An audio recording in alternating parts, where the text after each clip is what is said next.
que nos ayude, porque él no puede ayudar.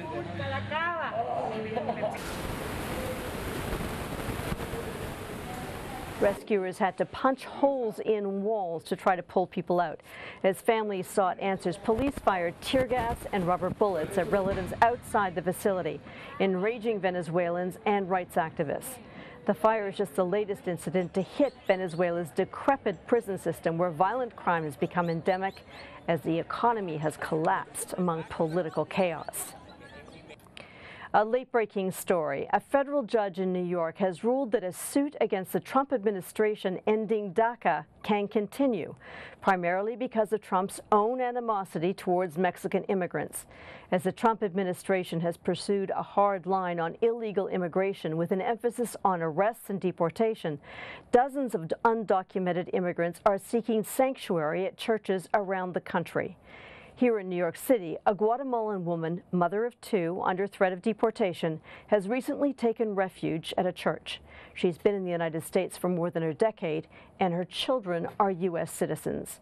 Juan Ruiz is co-founder of the New Sanctuary Coalition, an organization that helps families resisting deportation stay together. Juan Carlos, thanks so much for being with us. Thank you. This woman and her two children, children are American citizens. Why does she feel now that she needs to be in a place of sanctuary? Because she was told to bring a one-way ticket to Guatemala, and she cannot go back. She was told by who to bring a one-way ticket? By immigration officials at 26 Federal Plaza. So what's been happening is she has been under supervision since 2013. Where she has to traffic report, violation. Yes. where she has to report. This works like the parole system. Yes. So she has to periodically report herself into 26 Federal Plaza.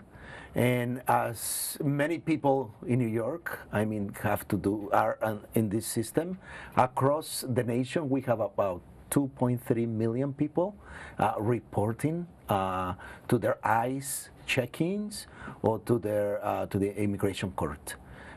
We have seen, given the politics, we have seen an arbitrariness against people who have been complying for years and doing this. And so this woman, in all the years that she has been here, she's only really come to the attention of immigration enforcement after a traffic violation. Yes. She is from Westchester, in one of the counties here in New York, and she had an accident. And the police noticed that in the computer, I guess, she was ordered deported in absentia back in 2005 when she came in.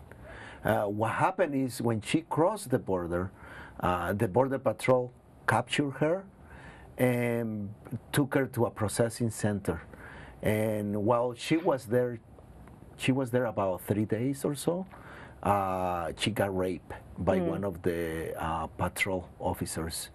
And she basically says, when I came out of the detention center, what I did, I put the papers away and I didn't want to look back because she was so traumatized by the experience.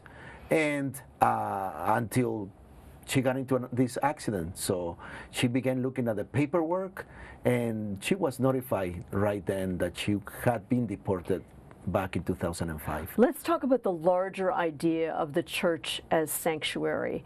How can being in a church protect someone who is under threat of deportation? This has been in our tradition. There is this memorandum of understanding with the U.S. federal government that basically they cannot violate these sensitive places. The church is considered such as a sensitive space. Schools, hospitals are other places where there is this understanding that immigration authorities are not going to violate those spaces. And so so for this woman, as long as she stays within the confines of the church, she's safe. That's right. And this works, because we basically begin an educational campaign which really tries to transform the conscience of people, tries to appeal on the humanity of people, because we believe that the immigration crisis that we have in our hands, it's a phenomenon of dehumanization.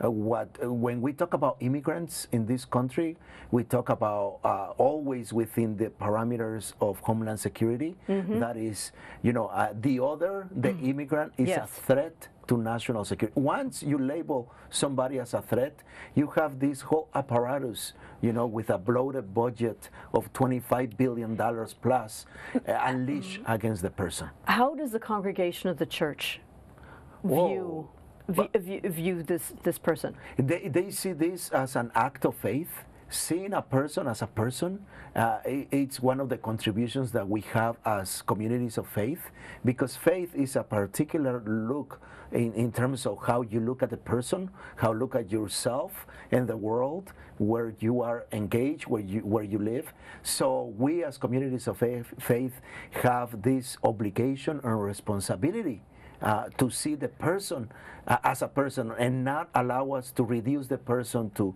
his or her mistakes or to a piece of paper. How long could she stay in the church? As long as she needs to. We believe that she is not hiding from justice. Actually, ICE, immigration officials, they know where she is.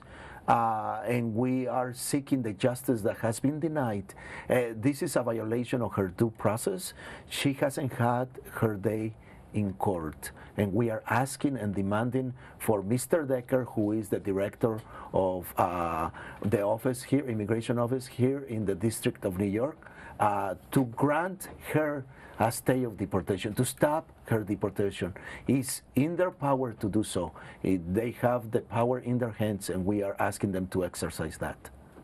Reverend Juan Ruiz is co-founder of the New Sanctuary Coalition. Thanks so much for being with us.